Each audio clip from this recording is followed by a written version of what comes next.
merci d'être au rendez-vous. Elle est également au rendez-vous avec nous. Elle va être à l'instant en liaison téléphonique. Stéphanie Dely de l'agence, d'une de ces agences d'intérim Aquila RH à Tourcoing pour traiter du sujet de l'emploi. L'emploi effectivement qui se dégrade avec un taux de chômage important actuellement sur la région et pourtant l'intérim se porte bien, François. Et oui, après une année 2020, comme vous le disiez, pour le moins particulière avec la crise sanitaire où le taux de chômage est remonté au point qu'il pourrait bondir pour atteindre un pic autour de 11% au premier semestre 2021 pour repasser, on l'espère, sous le seuil des 10% dans le courant de l'année 2022. On peut clairement dire que le marché de l'emploi s'est vu particulièrement bouleversé en quelques mois, mais il y a vraiment des aspects positifs qui sont mis en avant aujourd'hui puisque les entreprises recrutent, comme en atteste aujourd'hui l'agence d'intérim Aquila RH de Tourcoing. Et c'est pourquoi nous avons aujourd'hui en ligne avec nous la directrice associée de cette agence, Madame Stéphanie Dely. Bonjour. Oui, bonjour. Alors, selon un rapport qui m'est parvenu, Stéphanie Dely, vous constatez actuellement une reprise qui s'amorce avec des entreprises qui recrutent et en nombre.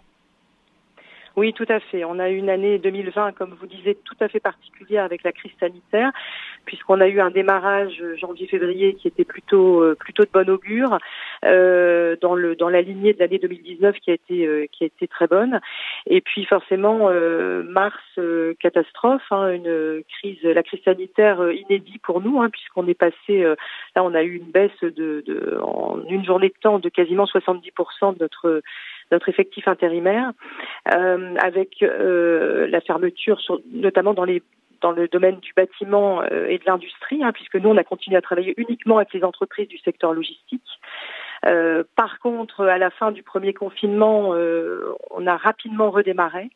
Et au final, on a eu la chance de plutôt bien s'en sortir, puisque nous, sur une profession qui est à peu près à fin d'année à moins 25%, un recul de 25%, nous on n'est qu'à 5% par rapport à l'année 2019. Et ce qui est encourageant, comme vous le disiez, c'est que là, depuis début d'année, on sent quand même une dynamique dans l'emploi. Alors moi, pour préciser, je suis plutôt spécialisée dans tout ce qui est recrutement, industrie, logistique et bâtiment. On a des demandes aussi bien sur des postes en intérim qu'en CDI, avec une belle dynamique là, avec des beaux recrutements sur le premier trimestre. Et justement, oui, le bâtiment qui, lui, est beaucoup moins touché, les services du BTP beaucoup moins touchés. Alors, actuellement, plus de 60 postes sont à pourvoir dans différents secteurs, comme l'industrie cosmétique, l'industrie du papier, la chaudronnerie, le textile, l'ingénierie et technique, dans la logistique, vous venez de le dire. Bref, il y a de l'emploi dans les environs de Tourcoing, une ville pourtant lourdement touchée par le chômage, avec des chiffres de 2017 qui précisaient que 40% des jeunes étaient sans emploi, et c'est 12,5% de la population tourquenoise qui est au chômage, soit au-dessus de la moyenne nationale. Est-ce que c'est simple de trouver des candidats sur Tourcoing ? Alors, il y a une dynamique sur Tourcoing. Moi, je fais partie de Tourcoing Entreprendre, donc c'est un réseau d'entreprises où il y a une dynamique de faire connaître nos savoir-faire et puis de travailler aussi de promouvoir l'activité économique sur Tourcoing. Et également, on a des contacts avec les missions locales et effectivement, on a une dynamique par rapport à l'insertion des jeunes, parce que sur Tourcoing, il y a beaucoup de jeunes, il y en a beaucoup qui sont peu qualifiés. Donc les missions locales essayent justement de nous proposer à nous des partenariats pour former ces jeunes. On a des difficultés, on va pas se mentir, à recruter. Il y a des secteurs d'activité, notamment l'industrie, la production, qui attire moins les jeunes. Nous, en l'occurrence, les jeunes qu'on reçoit sont plutôt attirés par la logistique. Alors un secteur qui fonctionne très bien actuellement, avec le boom des commandes sur le net. Forcément, les postes de préparateurs de commandes, magasiniers, on en a beaucoup actuellement. Par contre, on a une problématique parce qu'on a pas mal de recrutements aussi dans la production, alors des profils qualifiés et moins qualifiés sur lesquels on pêche un petit peu parce que les jeunes se positionnent moins sur ce type de demande-là. Donc je pense de toute façon, c'est pas lié à la crise sanitaire. De toute façon, on a des difficultés dans le recrutement sur les profils BTP. Le BTP, c'est les entreprises de BTP peinent à recruter. Il y a 75% des entreprises de BTP qui éprouvent des difficultés de recrutement, contre à peu près 50% dans l'industrie sur des postes qualifiés.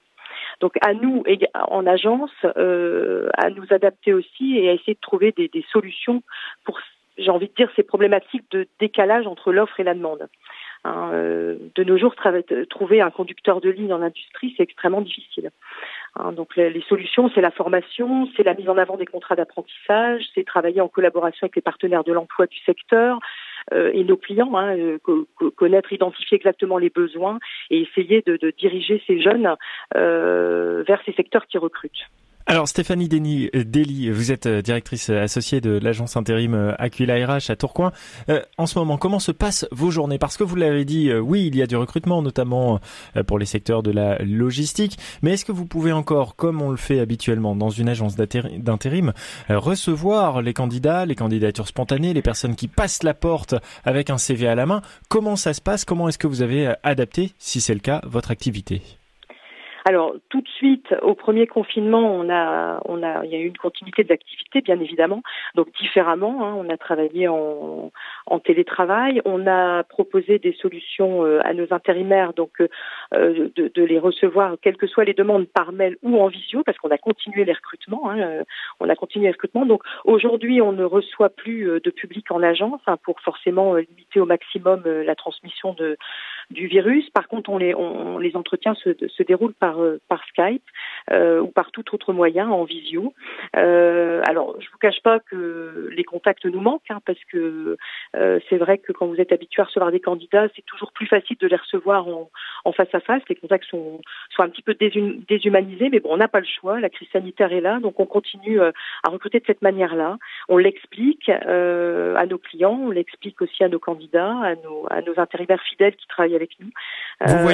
Vous voyez un effet justement sur le choix des candidats, sur les retours que vous pouvez avoir sur certains candidats que vous avez placés dans telle ou telle entreprise? Est-ce que ça accentue la marge d'erreur entre la qualification et le poste vers lequel vous avez orienté le candidat? Alors non. Ou les savoir-vivre. Oui, c'est justement la crainte que j'avais quand on a dû s'adapter à ces nouvelles problématiques et à cette nouvelle façon de fonctionner. C'est un petit peu la crainte que j'avais, ainsi que donc j'en avais parlé avec mes équipes. Au final, non, il y a évidemment que on n'est pas dans la même dynamique comme d'habitude, mais au final, il n'y a pas. On arrive à mettre des gens en poste, on arrive à lier contact, et nos clients sont plutôt satisfaits des recrutements, parce que le plus difficile, effectivement, c'est pas tant le savoir-faire. Ce qui est difficile à évaluer, c'est les savoir-être. C'est le savoir-être, bien évidemment, puisque de plus en plus nos clients nous demandent de recruter une personnalité, des gens qui sont vraiment motivés à travailler et qu'on peut monter en compétences, surtout sur certains métiers où on a une pénurie de candidats.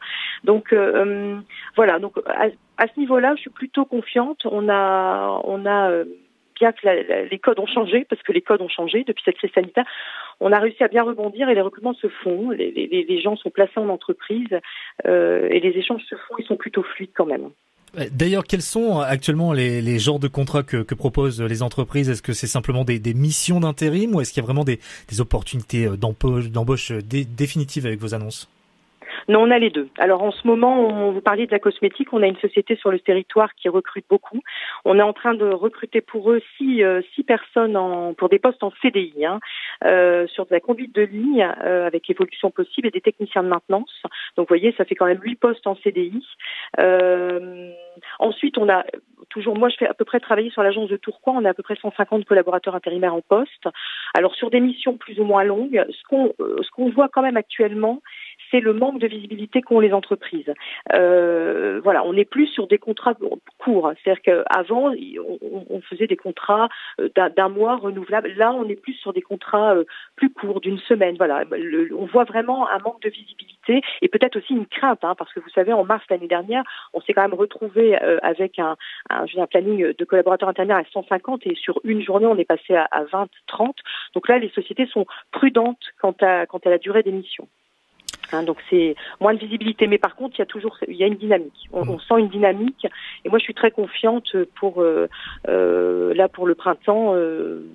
On a des belles perspectives au niveau de l'emploi. Moins de visibilité peut-être pour les entreprises, mais de la bonne nouvelle, c'est qu'il y a donc de l'emploi dans de nombreux secteurs du côté de Tourcoing. On vous remercie, Stéphanie Dely, vous êtes la directrice associée de l'agence Aquila RH, qui nous donne donc des bonnes nouvelles. Ça recrute de plus en plus dans les Hauts-de-France et du côté de Tourcoing. Merci d'avoir été notre invité.